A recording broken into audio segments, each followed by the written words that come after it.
Jai Narayan, dear students, I hope you all are fine. Stay home, stay safe. As the process of Unlock 3 is on, so I hope you all might be having your books now with you. But always remember to follow SMS. Means if you are going out of your house, keep sanitizers with you. Whenever you touch anything outside, please apply sanitizer. Wear mask while moving out of your house. When you return back home, then also apply soap and wash your hands properly. And the third thing, when you are there in the market or out of your house, maintain social distancing. Whenever you return back, please ask your parents to provide you a glass of hot water with a lemon added to it, because it's going to help you fight with the virus and bacteria. So now, dear students, let's start with our studies.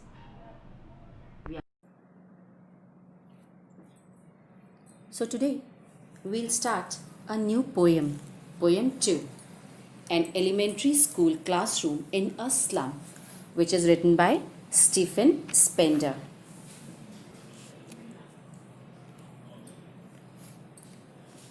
Before starting the poem, we need to know about the poet. So, Stephen Spender was an English poet and essayist. He left University College, Oxford, without taking a degree and then went to Berlin in 1930. Spender, he took a very keen interest in politics and declared himself to be a socialist and pacifist. Books of Spender, they include Poems of Dedication, The Edge of Being, The Creative Element. In the poem An Elementary School Classroom in a Slum, here Spender, he has concentrated on theme of social injustice and class inequalities. So, we can say so that Stephen, he was an English poet, novelist, essayist who concentrated on theme of social injustice and the class struggle. Now, he was appointed the 17th Poet Laureate Consultant in Poetry to the United States Library of Congress in 1963. Before starting the poem, you need to know what is there in the poem. So here, a school is being described. The school is in a slum, in the very dirtiest surrounding, where the sky, it looked smoky and dark. It is a school in which all the children, they are ill-fed, ill-nourished, emaciated, and they are very unhappy with the situation in which they live. The school has sour cream walls. Its walls are decorated with some donated paintings, maps, etc. And all these things are meaningless for these children. It is a dark place. And unless these catacombs, like hive, they receive sunshine and open air, no education can take place in this school.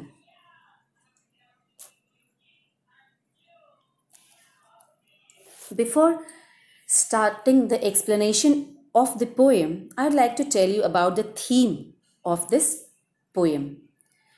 So, an elementary school classroom in a slum, it deals with the social injustice and class inequalities, and it attacks on the capitalistic economies in which the rich, they are becoming richer and even as more and more problems and miseries they mire the lives of the poor.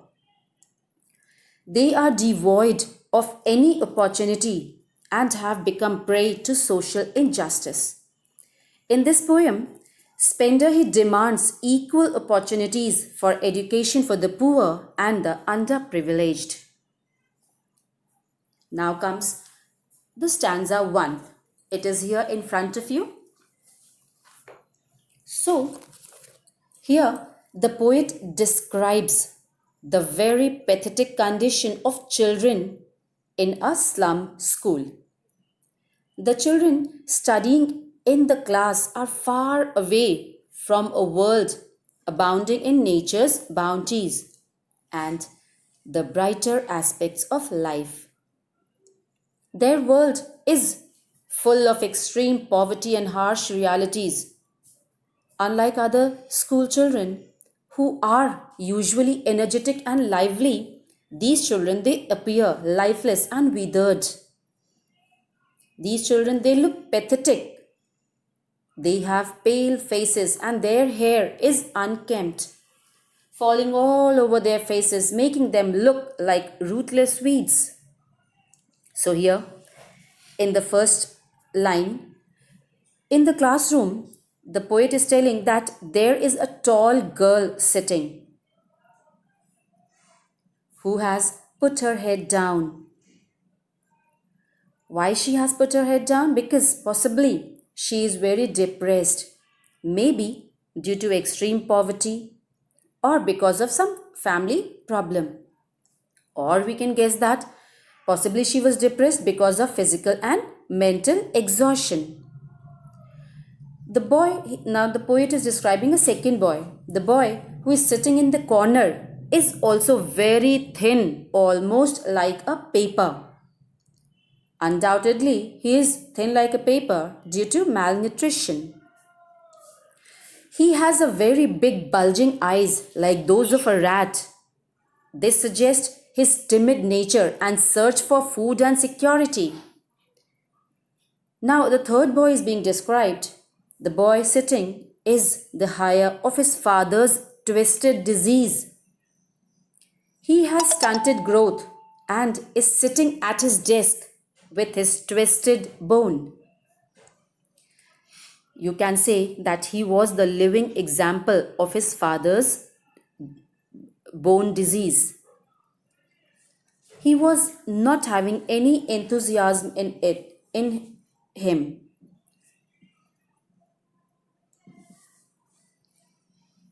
So, in the last lines, the poet is telling about a very sweet character. There was a boy in the classroom. He was a very sweet-natured boy. And he was sitting at the back of the classroom.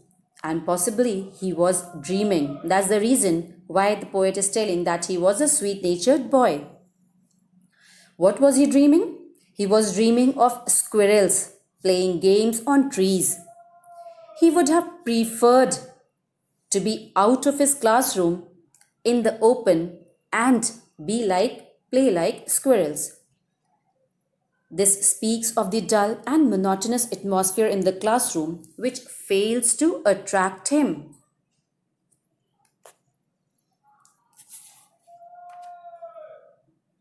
Now, this is stanza 2 in front of you. Here, the walls of the classroom are being described. The walls, they appear to be very pale and dirty. Sour cream walls, it means they are very pale and dirty. And they give a very unpleasant feeling. Now, the poet is telling that on these walls, many donated items they have been put up. These represent the world of the rich and prosperous. The things which were being donated, they represent the world of rich and prosperous, not the world of the people of slum. There is a picture of Shakespeare on the wall. The picture of dome of big cities represents the quality of life in those cities. The early morning sky is also shown as cloudless in another picture. Now, there is also a picture of the beautiful Triolais Valley. a region in the Austrian Alpine province which is being covered with flowers. The world map, which has divided the world into countries, big and small, symbolically shows the whole world to the children. But all these pictures, they have no meaning to these impoverished children. The world depicted on these walls is not the world of these children. Their world does not contain huge dome or prosperity or the beauty presented in the picture. Unfortunately, their world is painted with fog, the fog of hopelessness, the fog of hunger. Their future is grim and uncertain and sealed with a dark and dull sky. Once again, the poet is saying that their world is far away from the actual world of rivers and capes. Now, this is the third paragraph in front of you. Here, the poet now calls the portrait of Shakespeare wicked because it is meaningless for children going to a slum school. Why meaningless? Because there is no quality education in these schools. The children here will never ever learn about Shakespeare's work. Now, the poet is telling that map is also a bad example for them because for these children, their classroom is the whole world. There is no world for them beyond their poverty, beyond their hunger and hopelessness. So, these maps are unreal for these children. The beautiful world with its offering like the sun, love, care, ships, they all tempt them. They have no other work simply to attract them to steal because they cannot have all these worldly things. They live in cramped holes like hutments and there is no end to their miseries. There is an unending state of gloom, hunger, and despair. Now, here the poet is telling in the last four lines that their bodies they look like garbage heaps. They are very skinny and their bones are peeping out of their skin. The state of poverty is intensified by the fact that the glasses which they are wearing they were also cracked and mended. All of their life is being destroyed here in the slum. The slum is like a blot as big as doom on the maps of these children. Now, here the poet is telling that these children they'll continue to suffer the hell unless the governors, unless the inspectors or the visitors they come forward to help them. Here, the poet is now wanting the civilized world to act as a bridge between them and the world of these children. They should offer these children a glimpse of a better world so that the maps become their window to the beautiful and charming world outside. Then, these windows of the elementary school classrooms, which confine all their hopes and dreams, must also be broken so that these children they could also come out in the green fields away from that filthy environment or surrounding. Now, in the last line, the poet is desiring that these children they should be allowed to run free on the golden sand under a clear sky. That is, they should also be allowed to make progress. They should be allowed to have quality education. The poet here feels that education can help them immensely because, according to him, history is written by those whose language has the warmth and energy of the sun.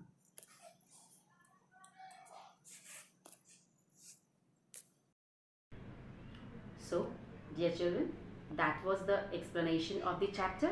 Now, let me tell you in a nutshell about the chapter. So, the poet looks at these school children. There is no zeal or zest on their face.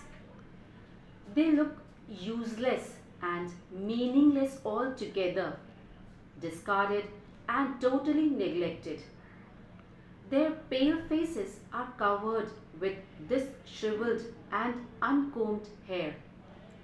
A very thin, tall girl, must be over age 2, is unable to hold her head up.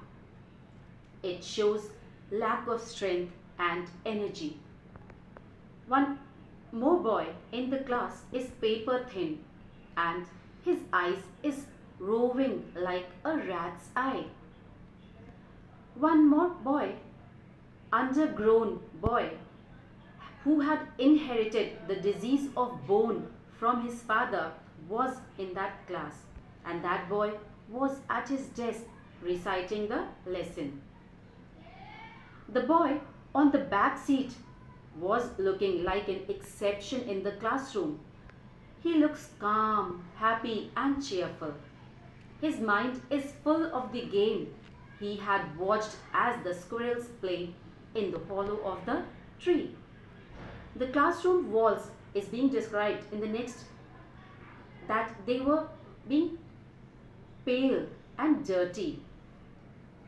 The bust of Shakespeare, an open map of the world, and a few more pictures of some extremely beautiful places, they hung from the walls, and all these things, they were received as donation, but they were useless and meaningless for all these children.